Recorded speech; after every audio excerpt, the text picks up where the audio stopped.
Hello mga kumarites, habang ako nga po ay nagtutupi ng aking damitan ay meron na naman nga po akong naisip na ipapagawa kay jowa. Nga pong binigay sa amin si mama na imbutido, kaya naman ito nga po yung uulamin namin ngayong pananghalian. At dahil hindi nga po kasya sa amin itong imbutido, kaya naman magdadagdag nga po ako ng pritong itlog. Kaya naman nung umaga nga po ay pinabili ko nga po si Kuya Sian ng kamatis para nga po idagdag namin doon sa itlog. Mas masarap naman talaga ang pritong itlog pag meron nga pong kamatis. Syempre dito na nga rin po ako kukuha ng 5 pirasong itlog sa aming paninda. Dahil dito nga po kami kumukuha ng pang-araw-araw namin kumarites, kaya naman pag may extra nga po si jowa ay pinupunta ko rin talaga dito sa tindahan. Yan nga po yung pinakabayad sa mga kinukuha namin dito. Pirasong itlog nga po yung aking idadagdag doon sa embutido. Habang nag-aasikaso nga po ako ng aking niluluto ay dumating nga po yung deliver ng aking soft drink. Sabado nga po ay nakapag-order na ako, pero naubos nga rin po kaagad yung 2 case. Kaya ito nagdagdag nga po ako ng tig-1 case para hindi nga po mabitin. So, talaga pag nagtitindahan ka habang ikaw nga ay gumagawa ng gawaing bahay, hindi rin talaga maiwasan na magre-receive ka nga rin po ng mga deliver. At dahil nakapila na nga po yung bumibili kay Kuya Sian, kaya naman tinutulungan ko na nga rin po sa pagbibigay. Ito, at hindi ko nga po kaagad natatapos itong aking ginagawa. Siyempre kailangan mabilis mo ngang mabigyan yung mga bumibili para hindi nga po maboring at layasan ka. Ngayon po ako nag-asikaso ng aking mga kakailanganin sa mga lulutuin ko kumarites, dahil naiinitan nga po ako doon sa aming kusina. Init nga po doon kahit meron nga pong electric fan. Tingnan nga si jowa at hindi pa nga po ako nakakapagluto ng aming pananghalian. Sabi ko nga sa kanya ay dumating na nga po yung parcel na hinaantay niya. Kailangan nga daw po kasi niya ito kumarites sa kanyang trabaho. Nga muna yung aming unang binili dahil medyo pricey nga po ito. 200 plus din kasi ito kumarites, at kailangan pa nga namin bumili ng plies. Hindi na nga po siyang nabibili na ganito, pero minsan nga po ay talagang nawawala doon sa trabaho nila. At nagustuhan niya nga at masaya naman siya sa kanyang in-order kumarites. Sabi niya nga ay sulit nga po yung kanyang binili.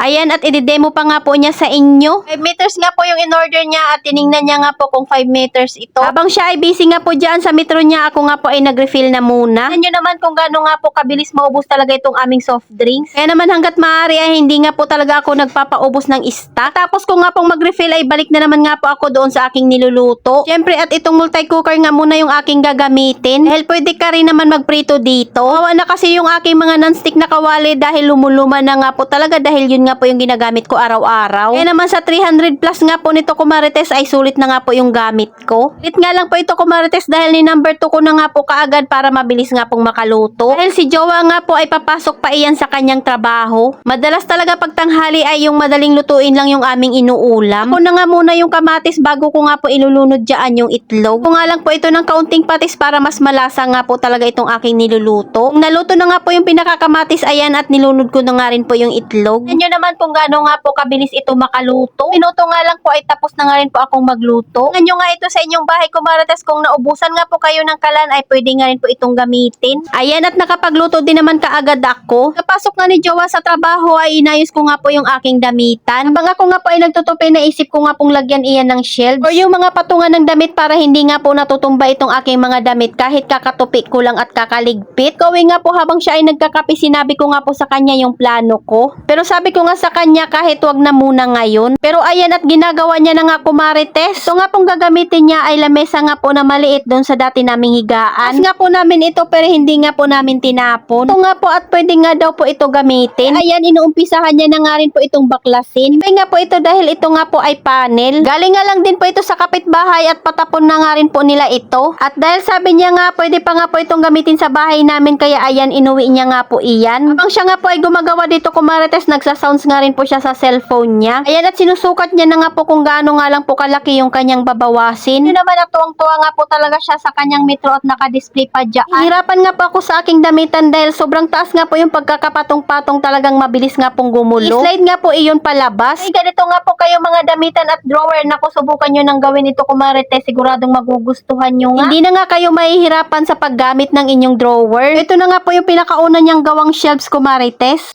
Tingnan nyo naman, at saktong-sakto nga po yung sukat na gawa niya. Yang ganyan talaga yung naiisip kong gawin niya. Ang drawer pala namin dyan ay hindi na nga po namin nalagyan iyan ng wallpaper. Ano ba naman, at nagkatamara na nga po kami. Pala muna ako kumarites para nga po magluto ng pansit canton at meron nga po siyang maimerienda. Balik ko nga po ay nayari niya na nga po yung pangalawang floor. Kaya ayan, tingnan nyo naman, at naabutan ko na nga lang po siyang naglilinis. Implahan ko na nga rin po siya ng kape kumarites dahil parehas nga rin po kami talagang mahilig magkape. Atid na nga rin po akong ayusin yung aking mga damit doon sa damitan. Swerte lang talaga ako dahil kayang-kaya niya nga pong gawin yung mga iniisip ko. Tingnan nyo naman kung gaano na nga po kaganda itong aking damitan. Ano nga po akong hindi kaagad ito magugulo dahil hindi na nga po sila magi-slide. Yan kasi sa sobrang taas talaga ng pagkakalagay ko ng mga damit ay mabilis nga lang din pong masira. Kaya kahit anong ayos ko nga po ay talagang mabilis gumulo. Dahil natupi na nga rin po yung aking mga damit kaya hindi na nga rin po ako nahirapang mag-ayos.